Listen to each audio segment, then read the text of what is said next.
Hello and welcome to StatsBomb's Data in Women's Football webinar. Thank you to everyone for joining. I'm looking forward to hosting you today. Yeah, let's get cracking. So my name's Alex. I'm StatsBomb's soccer sales manager. I've been at StatsBomb now for about 5 years and had the luck to sort of work with loads of different teams from around the world and learn from sort of how they work with data. And also hopefully help some of the teams as well, with their data use. Today I'm being joined as well by Martha. Martha's our customer success analyst for the women's side. And we've also got a very special guest today, Juan Costa de Levico from Gotham FC, and he'll be talking with Martha about how Gotham use their data. So before we get into that, I just wanted to give you a bit of information about StatsBomb for those of you who don't know about StatsBomb or don't really know that much about us. We were founded in 2017 by Ted Knutson and Charlotte Randall. Ted used to work at Brentford and Midtjylland. He's also worked on the sports betting side and has a wealth of experience in the football space. From then until now, we've now got 50 women's customers around the world. We've got a lot of the teams in the NWSL, FAWSL, but also in the Women's Championship in England, in Holland, and Spain, Italy, France. So really, a global customer base on the women's side, and also on the men's side, I think we have around 200 customers now. We've expanded our coverage on the women's side, and we keep doing so. We're always looking to do so. We now collect 13 domestic competitions on the women's side, and we offer every single one of the teams within those competitions access to our platform for free. So if you don't already have that, make sure to get in touch with us after the webinar and we'll make sure to set you up. But we also have 20 competitions total, so that's international and also cups like the Champions League and a couple of domestic cups as well. We're always looking to expand. I think one of the areas we're looking to expand to next season is going to be women's college football. We're still looking to acquire the video for that, so if anyone here can help us, again, please get in touch. We'd love to speak to you. It's we're always looking to, as I said, expand what we already have. Then anyway, what do we do? So we're a data provider, so we like to think of ourselves as the sort of the best and most accurate data. The reason we think that is because we go into more depth than anyone else. That's on every single event. So whether it be passes, for example, we collect pass footedness, we collect whether the pass was under pressure or not, we collect whether the pass was a high ground or low pass. But then also on shots, for example, we have the position of players around every single shot. We also have the shot impact height, the position of the goalkeeper. So every single event we have goes into a little bit more detail. And that hopefully helps the teams, better understand their performances, player performances, opposition performances as well. And to help them do that, we've created a platform called StatsBomb IQ, which I'll show you part of later in the webinar. And that allows teams and companies to analyze their performances, analyze players, and really draw insight from the data without necessarily having any expertise in coding or using Tableau or Excel. But we also provide the raw data, and Martha will show you some of the use cases for that, how you can integrate as well our data with video players using our XML files. So we'll really give you an all-encompassing view of how you can use our products on the women's football side. Before we get into that though, just a couple of housekeeping rules. So all of your microphones are going to be muted during the webinar. If you do have any questions, which hopefully there will be some, you can ask them, and we'll save 10 minutes at the end of this to answer all of them. Whether it be me, Juan, or Martha, we'll be there to sort of answer any questions. There's also going to be a handout as part of this, and you'll have different links. So we'll have an opposition report, a link to our competition coverage, I think a link as well to Juan's LinkedIn, but that will be sent at the end as well. And this webinar is also being recorded, so if you wait a few hours after, everyone will receive the recording. So don't worry, you don't need to ask us for it, it will come in anyway. So that means you can share it with other people in your organisation, but you can also rewatch it if you want to. So anyway, what are we going to talk about today? So we're going to talk about opposition analysis, and that's both using the IQ platform and also our raw data. We're also going to then look into how we can use IQ for recruitment and how generally you can use data for recruitment. And then we're also going to have the case study with Juan from Gotham FC. So he'll be answering a few questions with Martha about, what they're doing at the moment, how they progressed as well in their use of data. And that leads me on to a little poll that we're going to have now, which is, what emphasis do you place on the use of data in your decision-making process? So if you're in a club, answer it as, it's working now. If you're not in a club, but you maybe answer as if you were in a club. How would you use data if you were working in a club? But it'd be really interesting to sort of get an idea of how everyone uses data at the moment, and maybe what the different uses are as well. Feel free as well to put in the chat how that's changed over the last 5 years. For example, you might be using data now, but 5 years ago you weren't. So feel free to add some context to that in the chat as well. That'd be great to see as well. I think this will stay up for maybe another minute or so, and then we'll close it out. I can already see quite a few answers coming in. We're sitting sort of in the middle at the moment, where highly valued data, but it isn't the primary driver of the decisions. At the moment, we've got no one who said that they don't use data, which is super interesting and good to hear. I think we'll leave that open for another 20 seconds or so. And then I'll hand it over to Martha to talk about opposition analysis.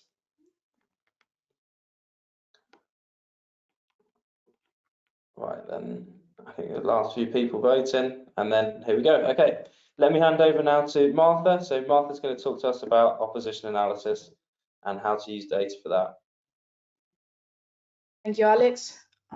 Let me share my screen. And perfect.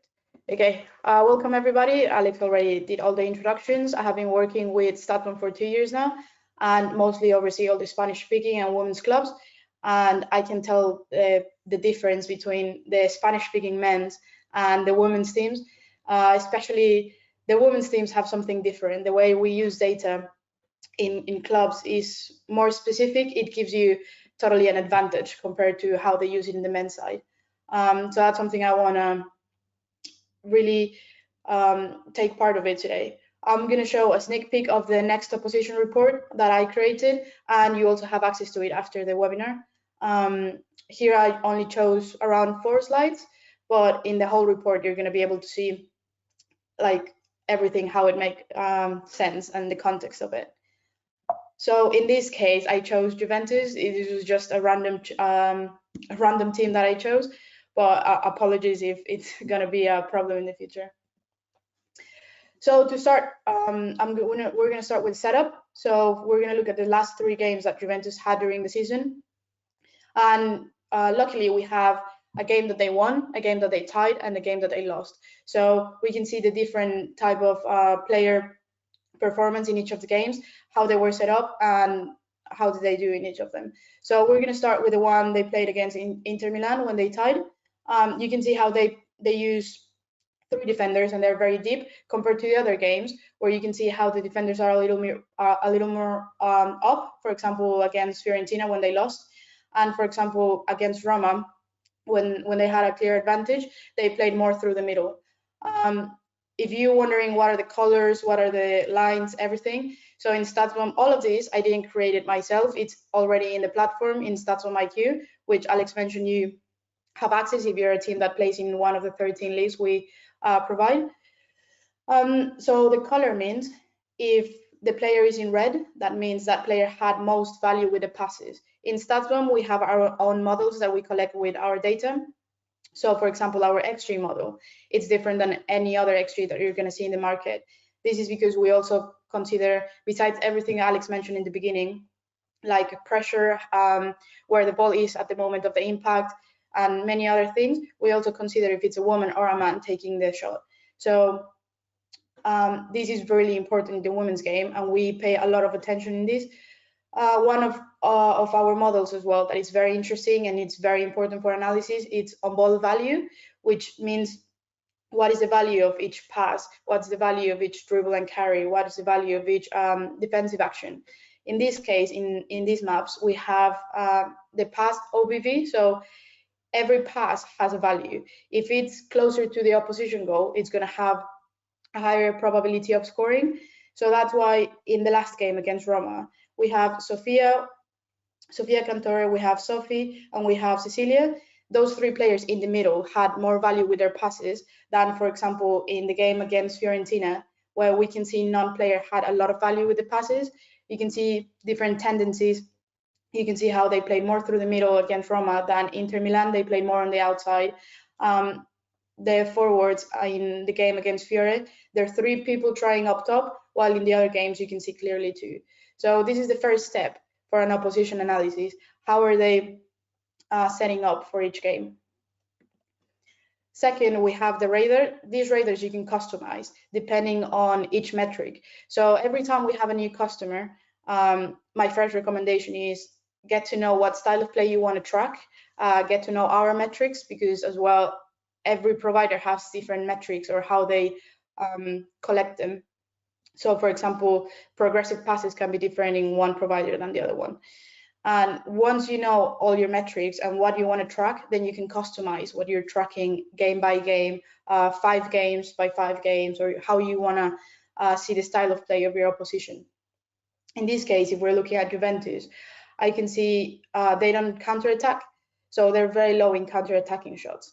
That means once they regain possession in their own half, they don't go straight for a goal. They try to keep possession in their own half and then build up from there.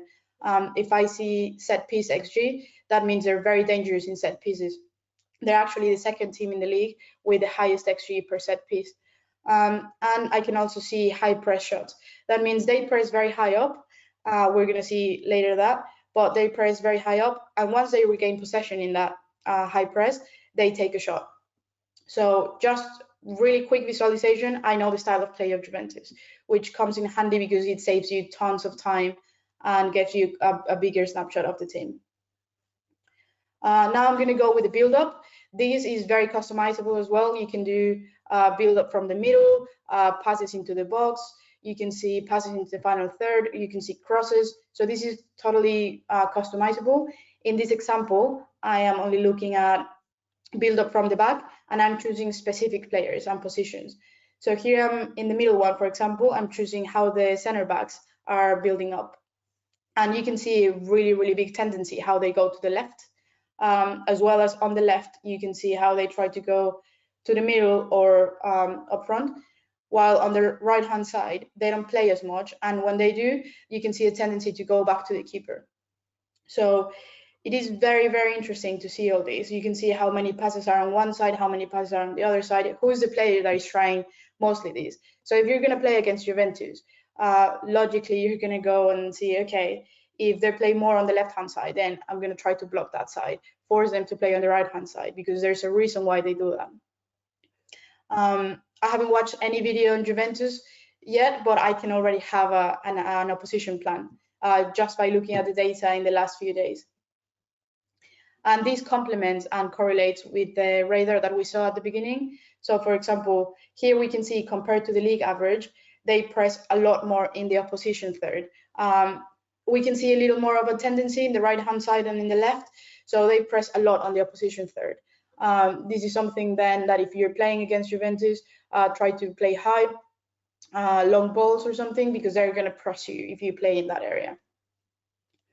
In this part, I added some comments. When you see the whole report, you're going to see, but then you can also see the pressure game by game. So in StatsBomb IQ, we also have the opportunity to do pressures by game. You can see where is the team pressing when they're losing, when they're winning, when they're tying. You can see the pressure first half or second half in each game. So there's tons of opportunities to apply pressure, apply how do they build up, what's the specific type of play of this team.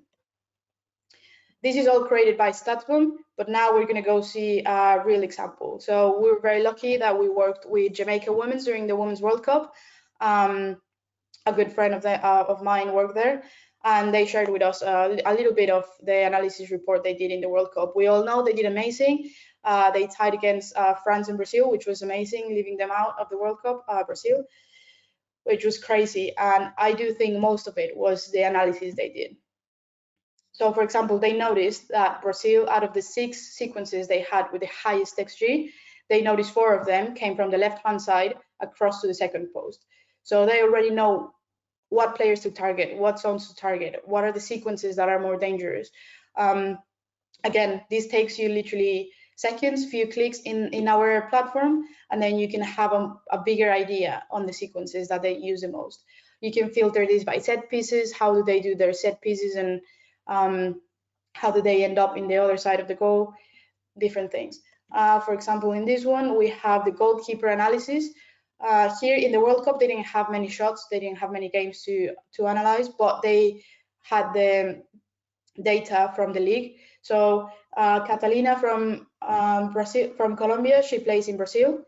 So they had data from the club, and you can see how they play when shots are to her right-hand side. They're more likely to be goals. This is because the black dot that you can see there are goals. The white ones are just shots that were saved. So you can just see the tendency. I don't know if the right-hand side is more weak, or you can do more deep analysis into if there an extra reason, but you can see tendencies really quick. Everything I showed was literally using StatsBomb IQ platform, which is really easy to use, and it's just few clicks, and then you can find answers to everything. Now I'm going to go into raw data.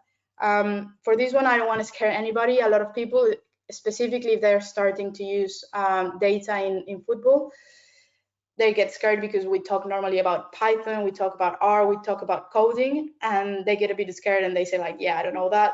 I'm in football because I love just being in the pitch. I don't like coding and being in the computer for hours, but it's really easy. You don't have to worry about, most of the code already exists out there, and you can get more specific things. I'm going to show some of them. For example, in this one, this is a post-match visualization.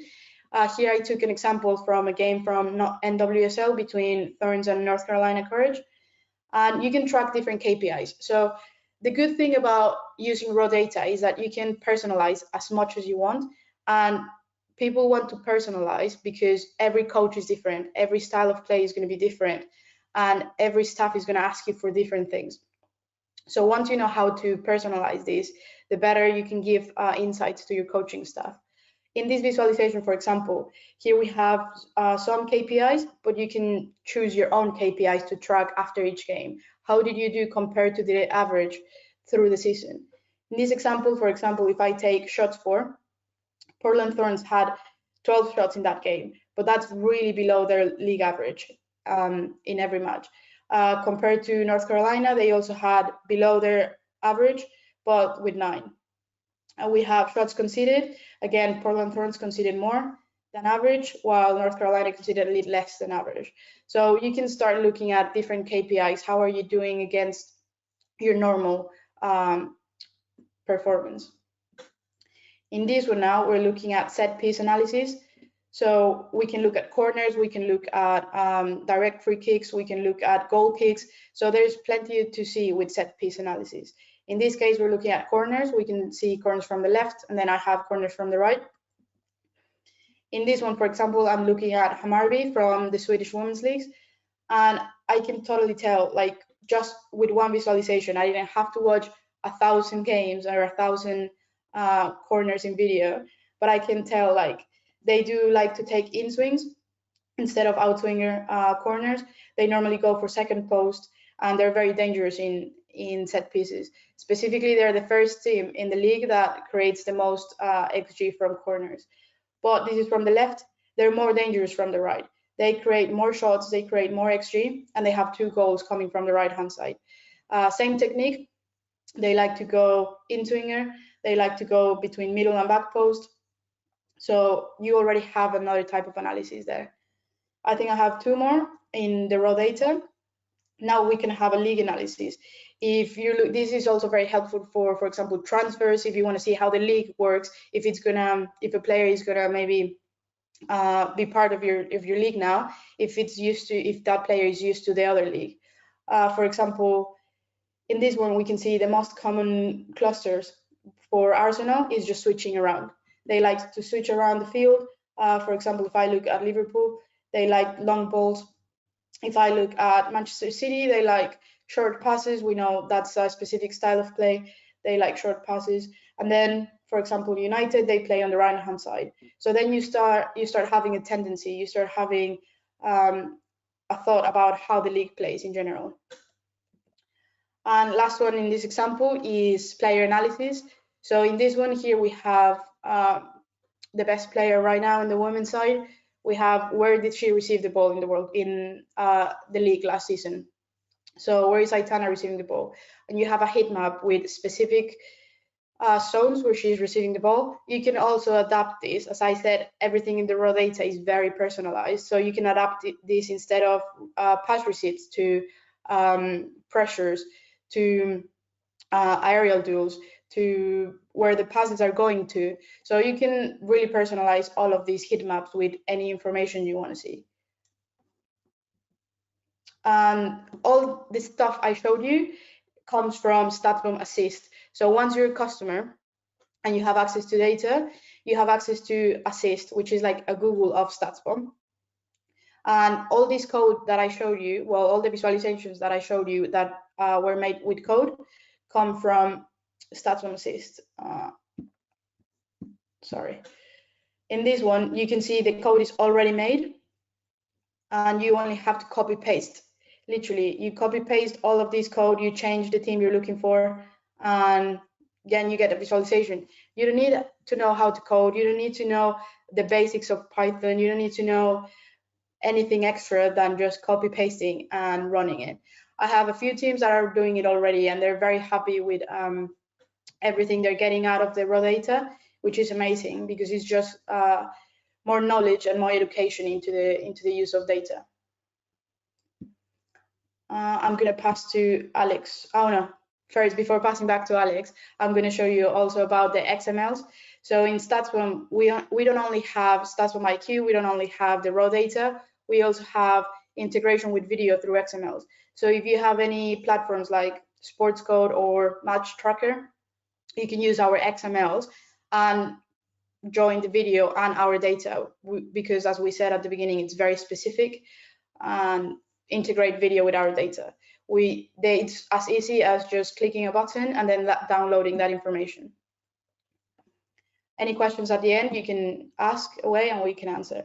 Now I'm going to pass back to Alex. He's going to speak about recruitment.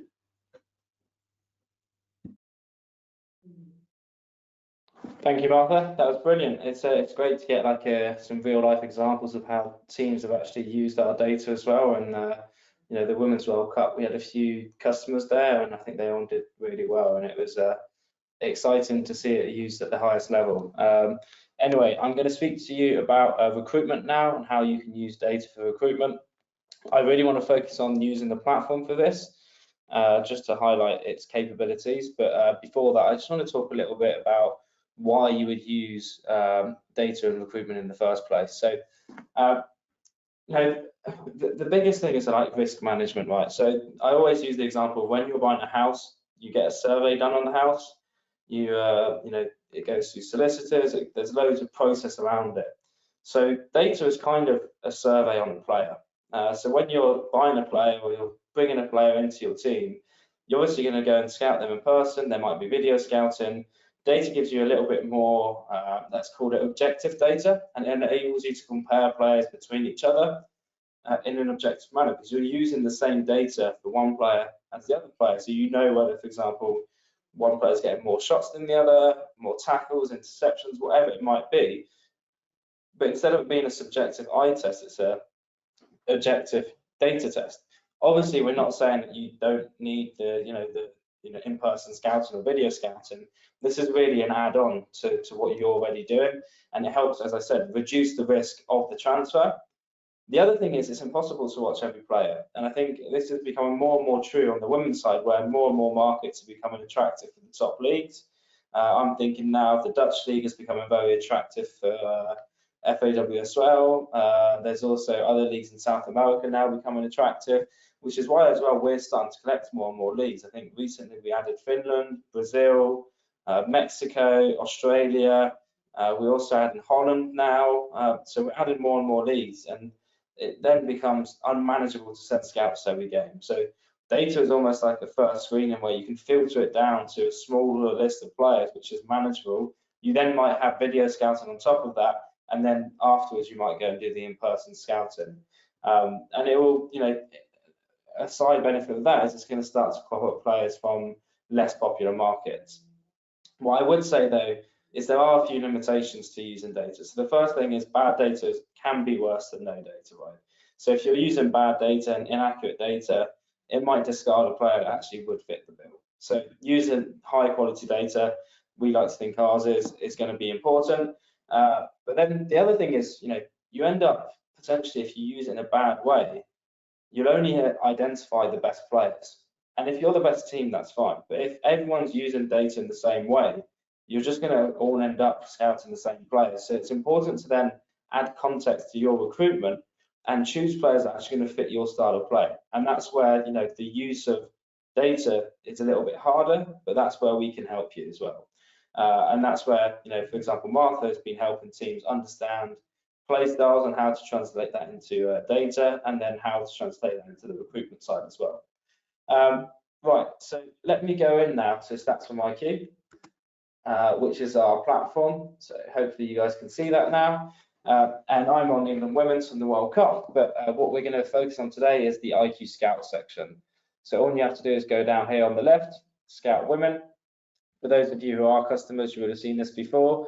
For those of you who aren't customers, if you want a deeper dive into the platform, let us know and we can potentially organise that afterwards. What we're going to do today is we're going to search for a centre forward. So we're going to select those 3 positions at the front.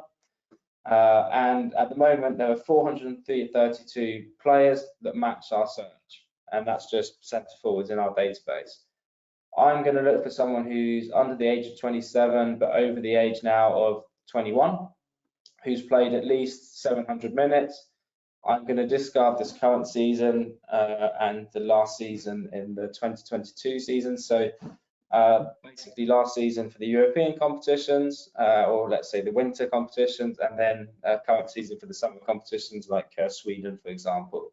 We're then going to select the competitions, and I'm going to take away all of the cup competitions, all of the international competitions, and let's leave the rest in there for now.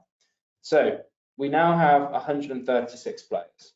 What we're then going to do now is start to add the different metrics that we want to filter by. So for example, we might want to filter by XG. So we'll put the XG up to, let's say, 0.3 per game. So that's a goal every 3 games.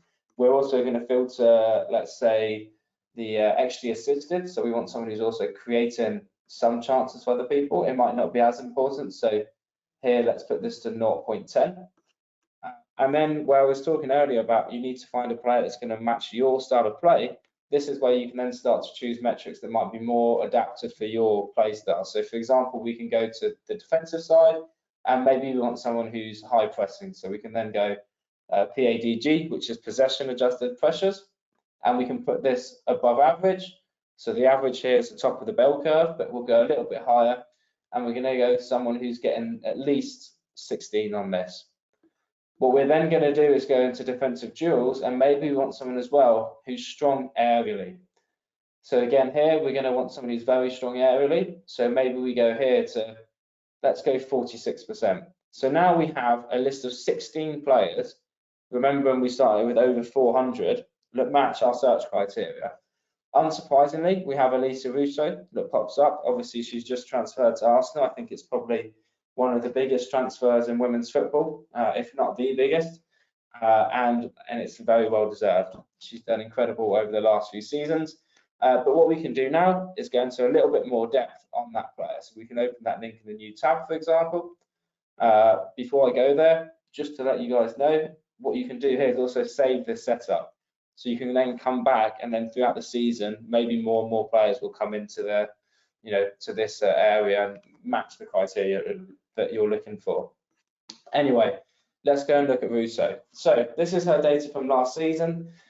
We have an overall profile, which we call the radar. So we can go onto here, but what we can also do here is customize this. So each team will be evaluating a player in a different way. So here, it's also important to remember that you can customize. So this is what we can do now. We'll keep the striker positions, and what we can then choose is we might want goals, XG, shots, XG per shot. We don't want the XG assisted here. We don't want successful dribbles. We don't want turnovers. But what we do want is that pressure data. So let's do PADG pressures and then pressure regains, and then take away the passing data. So now we have 7 metrics that we think are important. We've left the aerial wins as well. We'll put that at the end here. And let's put goals at the top. In StatsBomb, when you add a metric, you just go and click up here, and we just want to adjust the top distribution so it matches what a striker should output.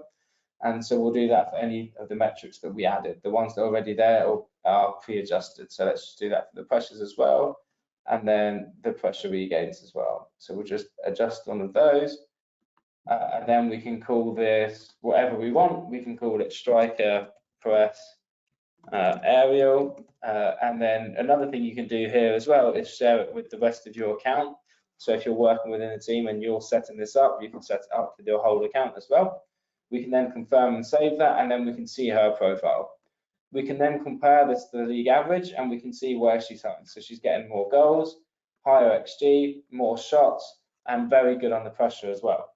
What we can then do beyond this is we can go and find a similar player. So maybe Elisa Russo is not, attainable, let's say, but maybe we want to go and find a similar player to her in a different league. So we can then go and find similar players, and then we'll display this compared to women, obviously. And then this will come up with a list of similar players in different leagues. Again, we can filter by age. Let's go over 20, and then we can also filter by certain competitions. So again, here, maybe what we want to do is just filter to Mexico, Brazil, Australia, let's say South American leagues and American leagues, and then see who comes up there and who comes up as most similar. This is the top 5 players in terms of similarity, but you can also go to table mode and see, a longer list of players. So for example, straight away, I can see Mia Fisher, who went to, I think, Chelsea this summer as well. So again, you can see, this sort of passes the eye test that you'll find in players that are going to be, of a similar standard and caliber to Elisa Russo. So that's in terms of then creating something a little bit more bespoke with the radar, and then finding a similar player based on that. That's sort of, the very basic side of the recruitment. But if you want to go into then even more depth, what we can do is we can go into IQ Tactics, and we can go and dig in a little bit deep on the data side. So for example, what we might want to look at is some events, and we speak about the aerial duels. So maybe we want to look at the duels, and maybe we want to look at the duels in the opposition box. So then we can go into here, we can filter this down just to the aerial duels, and then we can see all of Elisa Russo's aerial duels in the opposition box. And you can see she's winning 58.3% of her duels in that area. If we go even beyond that, we can then look at just in the center of the box. And then again, you get a great reading that she's actually winning 66.7%. So 2/3 of her aerial duels are won in the opposition's box. So you can see, obviously, she's going to be a threat in the air. So also this then comes into the opposition analysis side. Look, if you're playing up against her, that that she's going to be good in that area of the pitch. So that's, again, there's loads of things you can do here. You can go and look at passing, you can look at the dribbling and carrying, but that's like a brief overview of how you would use StatsBomb IQ for recruitment.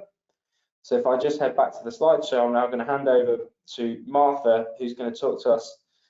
He's going to interview Juan on the use of data at Gotham FC. Thanks, Alex. I have Juan here with me, a customer. We have had a customer success analyst relationship for around almost 2 years as well since I joined. Gotham FC have been customers, but this is very different from last season. I'm going to let Juan explain totally how data has helped Gotham FC during the past season and this season. Juan, thanks a lot for coming. Alex, thanks a lot for your explanation on scouting. Juan is going to tell us more about how he used it in the club as well. But yeah, welcome, and can you please tell us a little bit more about yourself? Yeah, Martha, thank you for having me. I've been doing analytics for a little while. I'm in my 4th season currently with Florida State women's soccer, and in my 2nd with Gotham in the NWSL. For Florida State, I'm a performance analyst. basically reviewing team performance in terms of video, data, and a few other ways as well. Whereas for Gotham, I kind of fill the opposite role, where I'm looking at opposition teams and how they play and how we might line up against them, and with some game day strategy. Additionally, a little bit of recruitment work for Gotham as well. Amazing, thank you. Can you tell us a little bit on how did you start into the analytics industry? Yeah, basically I just got involved and found opportunities to help out where I could, and then eventually my role evolved into what it is now with a lot of luck and hard work. But I'm super grateful for opportunities and the ability to do what I do. Amazing. What are the main benefits of using data in your role? Yeah, it's a great question. For me, mainly it's just the ability to make more informed decisions. Being able to add a layer of objectivity, like Alex mentioned, is huge. Making sure that what I'm seeing in video, for example, in video analysis, can be backed up by data, and not only confirms what I'm thinking, but can sometimes even give me a little bit more insight into what's going on in the field and how a team is trying to play against their opponents. So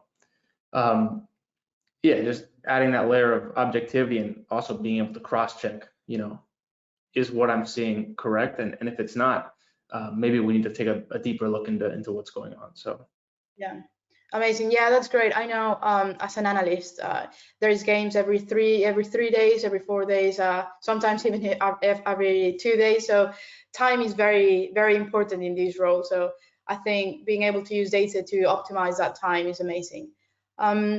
Can you run us through, for example, how does a week look for you? So day by day, how does your workflow look? Yeah.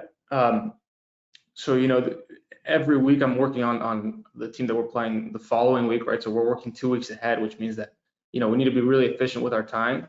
And StatsBomb certainly helps with that, with the IQ platform and keeping everything intuitive in a way that helps me, dedicate as much time as I can to the important things and be able to get the coaches relevant insights that'll help them prepare for the match week. Because I'm helping with opposition analysis at Gotham, I'll be looking at the data of other teams and the video of other teams, and being able to look at all that in a centralized location is huge and saves me a lot of time.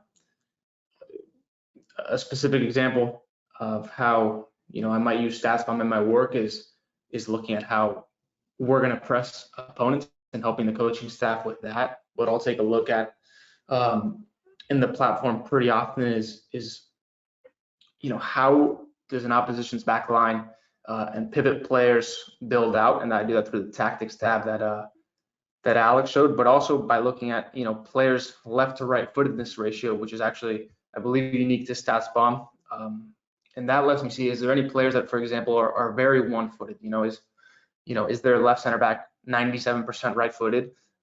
That's something that I want to tell the coaches, because that's someone that we definitely want to step off of and then close down later when they get the ball in the build. Something else I'll take a look at, for example, is pass completion differences under pressure. If there's a center back that, or even a pivot player who under pressure, their pass completion drops by 20%, I'll certainly flag that for coaches and help them develop their pressing strategies for every opponent in that way.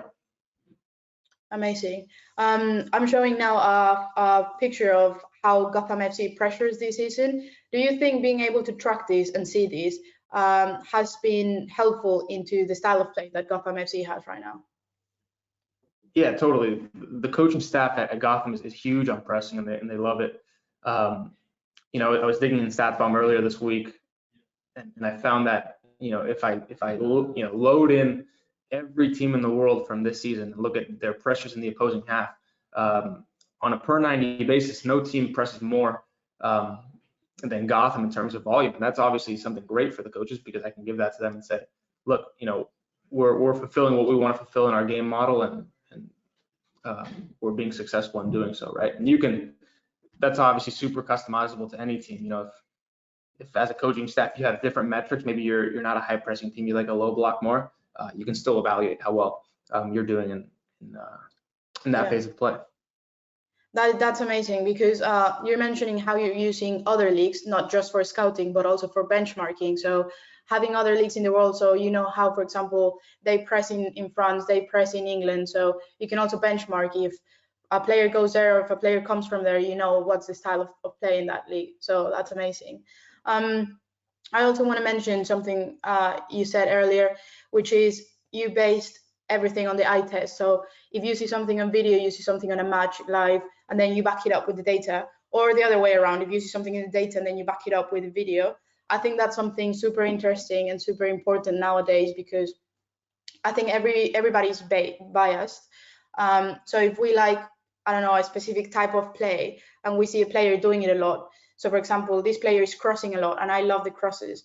But then you go back and see the data and you're like, okay, she crosses a lot, but she's not very efficient, or she dribbles a lot, but she loses the ball all the time. So it is amazing that Gotham FC, yourself, they take the decisions based on this, so back it up with video and data all together. Yeah, totally. It's never one or the other. It's always both. We're cross-checking video with data and data with video in recruitment, in opposition analysis, team analysis, everywhere at the club for sure.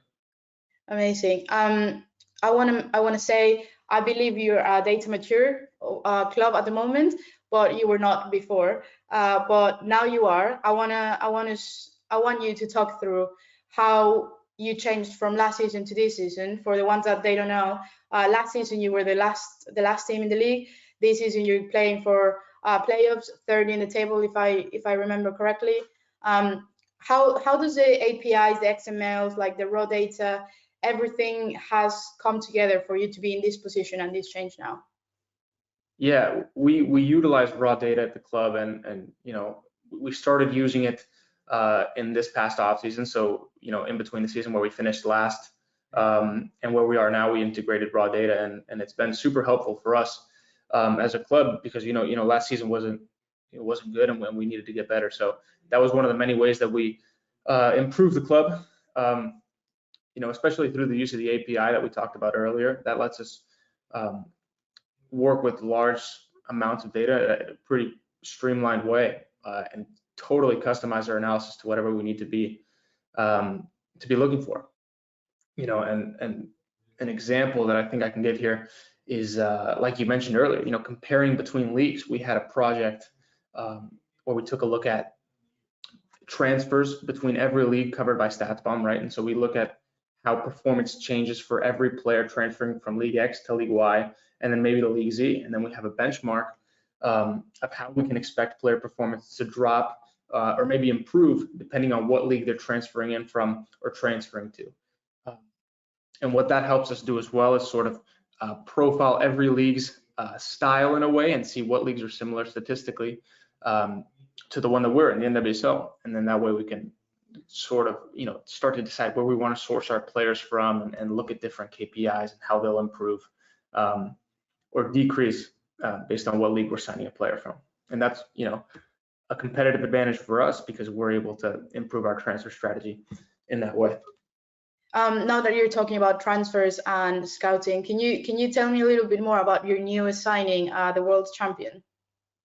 Yeah, so we signed Esther Gonzalez from Real Madrid, and she's a great player, and we're very happy to have her here. But data goes into almost everything we do, and that includes recruitment. And we certainly took a look at her data profile, as we do with any player, and she fit what we like. So she checked every box, and again, happy to have a World Cup champion on our team. But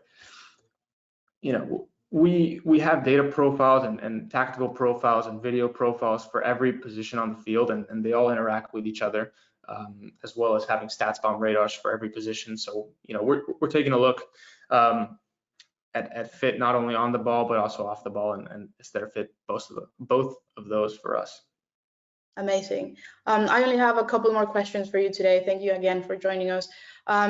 What do you think is your role? How much do you think your role influences how the team performs in the pitch every weekend? That's a good question. I think what my job boils down to is to serve as an information filter for the coaches. There's tons of providers for analytics and video and tactics, and I feel that, for a coach to have to manage training and players and recruitment and all of that at the same time can certainly be overwhelming. So my job is to kind of sift through all those sources, including StatsBomb, and finding just the relevant pieces of information, not too much, just passing that along and making sure that the coaches are prepared, because at the end of the day, here to make coaching easier and recruitment easier in whatever way I can. So. Yeah, of course. I think at the beginning I mentioned how different it is using football analytics in the women's side and compared to the men's side, because I have been working with the women's side for 2 years now, and I can see how the analytics is it takes more a competitive advantage in the way as the analyst talks a lot more with the coach, and the coach listens a lot. It's more open to the ideas, to the analytics side. Even the players are very interested in their own KPIs. Players are more interested in these analytics reports. So it's something I have noticed a lot more in the women's side for sure. Yeah, totally. Full credit to the front office and the coaching staff for the turnaround between seasons, and their openness to listen to data analysis. So happy to be part of a club that takes data seriously, for sure. Yeah, definitely. It's something I have seen in the women's side growing a lot, and I'm sure it's going to keep growing more. And the last question, as we said before, you are a data mature club now, but you didn't start there. Last season, you were using StatsBomb for free. That's how the club started. But what advice would you give to new analysts in the women's football or staff in a women's club that want to start using analytics and they don't use it yet? Sure. Yeah. I mean, for teams that are covered by StatsBomb and leagues that are covered by StatsBomb, I would say reach out and get that free coverage of your domestic league and just start digging around and taking a look at what's relevant to your game model. But for teams that don't have that resource, I would just say, start tracking what you can. Maybe that's 5 KPIs that for you are relevant. And if you're a pressing team, maybe you want to track, how many regains do you have in the final third? And then tracking that over the course of a season, and looking at the trends is going to help you, be informed by data. And I certainly that counts. Perfect. Thank you so much, Juan, again for joining us today. Best of luck for Gotham FC the rest of the season. No, thank you for having me. Juan is going to be at the end as well to answer some Q&As. If you have any specific for him, let us know. I'm going to pass back to Alex so we can do the Q&A. If anybody has questions, you drop them in the chat.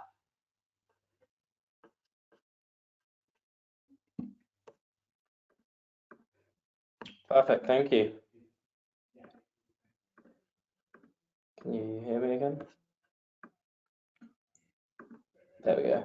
I think you can all see my screen again now. Perfect. Yeah, first of all, yeah, thanks a lot, Juan, for joining. It was great to hear from you, and also great to see that, obviously the players that you've signed have passed the data test. Obviously, in the case of a world champion, it's probably not as necessary, but I'm sure it was used on some other transfers. I can see we've already got a few questions in, but definitely please keep those coming in so we can answer as many of the questions you have as possible. The first one I've seen is there a plan to expand 360 data to cover women's leagues? The short answer is probably not this season. It's something we want to do and that we will probably look to do as of next season. We've had a lot of interest from FA, WSL teams and NWSL teams around this, and we also collected the World Cup on the 360 data. For some other reasons I can't mention, there might also be another product that we release that will sort of incorporate 360 data and add a little bit more as well. But we can't talk about that. We'll probably be releasing some more details at the conference. And so hopefully that answers that question. And then the second question is, I think Juan actually almost answered this during his talk. So I'll hand that back over to Juan to answer, which is there a way to normalize stats considering the quality of the leagues? For example, Bia Zanerato from Brazil had similar stats to Alicia Russo, and she obviously plays in the Brazilian league, and the quality of that is probably slightly lower than the FAWSL. So I know you answered this already, Juan, but maybe if you just want to reiterate the points that you sort of had there. Yeah, totally. So again, that was what kind of that project sought to answer was how can we, predict what a player's performance is going to look like after they transfer into the NWSL or any other league, and what can we reasonably expect their metrics to look like. So let's say maybe they're playing in a supposedly less challenging league, and their goals per game is higher, right? As a center forward, we can look at, okay, well, in the past, on average, how have center forwards from that league fared in the NWSL, and how can we expect them to deviate either positively or negatively from the goals that they had scored at their previous club. And so we can kind of go into the new season with that new player with a reasonable expectation of how, on average, historically, teams have or players have performed in that same circumstance. Is it fair to say, Juan, that it's still something that's quite hard to do, and that you almost want to use best practice, but not necessarily entirely rely just on the data on that side? The data is really, again, like a guide here, and at least it gives you an idea, within the Brazilian league, where does that player lie? Obviously, if they're already at the bottom of the Brazilian league in terms of numbers, and you're trying to take them to a perceived better league, then that's probably not going to work. But if they're maybe a younger profile at the top of the Brazilian league, then you're probably going to have more luck. But it's still something quite hard to do, right? Totally, and again, like, context is so important, right? Like, and you want to cross-check with video too. You're not gonna take a look at a player off the data and say let's go all in. You want to go off intuition and still use data to supplement what clubs traditionally do to give you that extra edge and that extra confidence in signing a player. We have scouts obviously at Gotham who are backing all the data up, or sometimes it might be that the data and the scouts don't agree, and then that's totally fine as well. Yeah, and from my experience, what I would say as well is I've seen certain leagues translate well to other leagues. I know that's the case on the men's side. Look, you can see from where the Premier League recruit from. Look, they recruit from a certain set of leagues that obviously, will then the players, the way they play before, will then come suit the style of the league that you're recruiting for. Is that also the case on the NWSL side? Are there certain leagues that maybe match even the Gotham FC style more so than others? And can you share which ones those would be, or is that a top secret information? No, I definitely can't share. Yeah, there is leagues for sure that we know translate well, and obviously I can't share because then we would be giving away our advantage, right? But yeah, there's also teams, right? Maybe you want to recruit from teams that fit the style as well. I think that might be a more specific and more specific comparison. Awesome, perfect. I'm going to jump onto the next question as we only have 8 minutes left, and it's from around our data collection. How's it done? So it's a great question. We have a collection center based in Cairo in Egypt, where we have around, I think it's around 900 people working there now, and that will be the main part of the data collection. So if you rely entirely on artificial intelligence, on machine learning to automate the collection, what we found is the accuracy drops massively. So what I mean by that is, we still have debates to this day. Is that a shot or was that a pass? What was the player's intentions? Obviously, if the ball goes into the back of the net, you tend to tag that as a shot, but in the instances where it doesn't, then it becomes really hard. So we use a combination of AI for the locations of the player on the pitch, but then there's someone there behind it tagging whether or not it was a pass, whether it was a tackle, whether it was an interception. That's a process that takes 12 hours across 3 different collectors. And then beyond that, there's also a stringent Q&A process where, for example, if there's a pass, something has to happen afterwards. Either someone receives the ball, maybe the opposition intercepts it, maybe it goes out of play. But then there's almost like we marry up the data and see, okay, does it actually make sense? That's already one check. But then there's also random checks on matches as well. And there's like a whole series of checks to make sure that the data is still of the highest accuracy possible. I think, yeah, that sort of helpfully answers that question.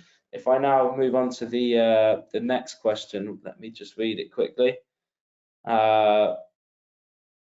Struggling to get started with working with data professionally due to limited opportunities.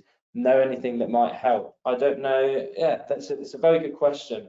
I think I'll throw that one maybe to Martha to answer, if that's okay, Martha. Yeah, for sure. I'm happy to answer this one, as this is how I started working for StatsBomb, for example. StatsBomb offers a lot of free data out there. So literally, we just released the Women's World Cup data for free. And there's a tutorial in Spanish. We're working on putting it in English, but there's a tutorial on how to use the free data in Python. And I just advise to build a portfolio. So start working with the data, start looking at tutorials, start getting into the football analytics world. And the more you are connected, then you're going to start finding opportunities. This is exactly how I found StatsBomb, or StatsBomb found me. I just, during COVID, I started doing a portfolio, learning Python, learning Tableau, putting it out there on a Twitter account. And then that's how I started to get connected and learn a lot on this industry. Okay, thank you. Thank you for the answer, Martha. In general, just hard work and, you know, making every opportunity count is like super important here. I'm moving on to the next question around, again, the data collection. How do the locations of events on the visualizations account for different size pitches? When we collect data, we use StatsBomb units. So every pitch, I think, is 120 StatsBomb units long. And then I think it's 60 units wide. Is that correct, Martha? Or was it 80 maybe? I can't remember exactly, 80. But anyway, every single pitch is then normalized to the same size, and that's what we will use. Obviously, it's not perfect, but it's the best solution that's in use at the moment. Again, moving on to the next question, as we only have a few minutes left now. How old in regard to data is usually considered relevant? For example, a team probably won't play the same way they did 3 or 5 years ago, and a player today is probably different than what they were 3 years ago. That's a really interesting question, and the shortest answer is it will depend on the use case. For example, in sports betting, it might be a different answer. On the team side, again, it will be a very different answer. I think typically the historic data is good to look at the evolution of players, so how they progress from season to season. For example, you know, we have a HOPS model for aerial ability, and we can see the progression of a player aerially.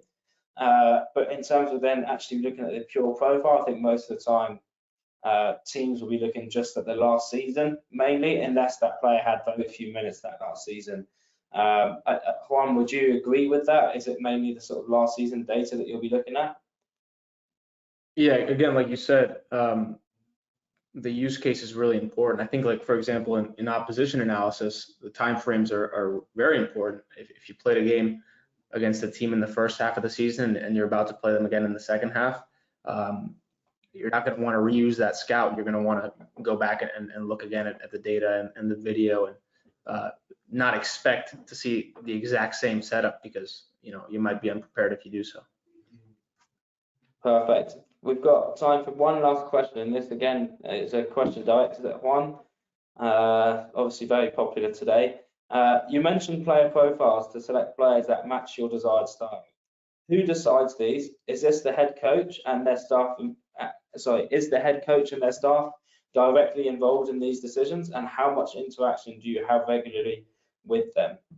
That's a great question, actually. That's a very good question. Yeah, absolutely. The coaches are crucial here, right? They decide how the team plays, and they coach the team in the training session. So making sure that their input is important is huge, right? Obviously, it's a collaborative process with the data team, the scouting team, and the coaching team to really narrow down all the profiles and find targets.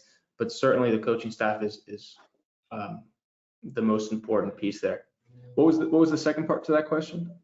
How often would you actually interact with the coaching staff and the head coach? Yeah, on a weekly basis, talking about the next opponent, the scouts, the recruitment, the front office as well. It's important to keep communicating constantly, so information not only is transmitted but understood correctly. So yeah, pretty often. I think, would it be fair to say as well, to a certain extent, an analyst is almost a translator within the club? You're translating football talk into data points. So when the coach asks for like a fast winger that likes to take a player on that gets into good areas, you're then translating what she's saying into like data terms. Would that be fair to say? Totally, yeah. From a coach's description, you need to translate into data, and then from data, you need to translate back into coaching speak, right? Like, you need to be clear with what you're getting across, and so again, constant and correct communication is super important here. Perfect. Well, we're now at 4 o'clock. I wanted to thank you, Juan, for joining today. It was great to have you. Thank you as well, Martha, for your input and a great view into opposition analysis. And then thank you to everyone who joined today. It was great to see so many attendees, and again, like a great list of questions. If you have any more questions, feel free to reach out to us. Our contact details are available here. I think they'll also be in the handout. Juan's kindly let us share his LinkedIn as well here, and I'm sure we'll be happy to connect with loads of you. So again, thank you very much, yeah, send any questions you have via email. Thank you. Bye. Thank you.